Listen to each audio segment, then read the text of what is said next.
పై తెలంగాణ జాగృతి chief కవిత hot comment చేశారు. వచ్చే ఎన్నికల్లో బీఆర్ఎస్ బీజేపీ పొత్తు పెట్టుకునే పరిస్థితులు వచ్చాయని, కంచుకోట ఉత్తర తెలంగాణలో బీఆర్ఎస్ బలహీన పడిందని కామెంట్ చేశారు కవిత.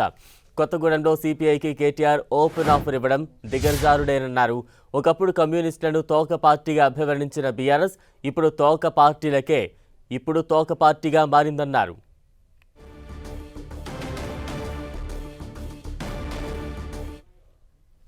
అవి ఒక పక్కన పెడితే అసలు పట్టణాలలో కాంగ్రెస్ పార్టీ చేసిన అభివృద్ధి ఏంది అనే ప్రశ్న కూడా వేయడం లేదు.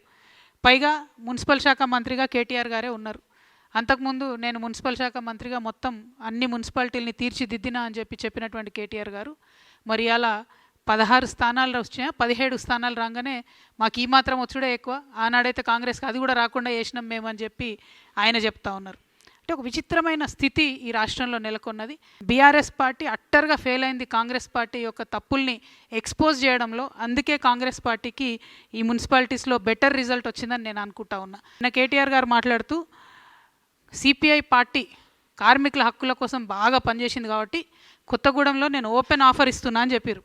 అంటే బీఆర్ఎస్ పార్టీ ఎంత దుస్థితికొచ్చిందంటే, మనం ఇదివరకు సిపిఎం పార్టీని తోక పార్టీ అనేది బీఆర్ఎస్ వాళ్ళు. అంటే ఇప్పుడు ఆ తోక పార్టీకి తోకగా మారిపోయింది బీఆర్ఎస్ పార్టీ. వాళ్ళు అడగనే లేదు, వీళ్ళే ఓపెన్ ఆఫర్ ఇచ్చి మేమే ఇస్తాం పొత్తు అని చెప్తారు. బీఆర్ఎస్ యాజ్ ఎ పాలసీ సిపిఐతో మేము పొత్తు పెట్టుకుంటున్నాం, అది కూడా కార్మికుల హక్కుల కోసం అంటే మాత్రం ఇది నయవంచన.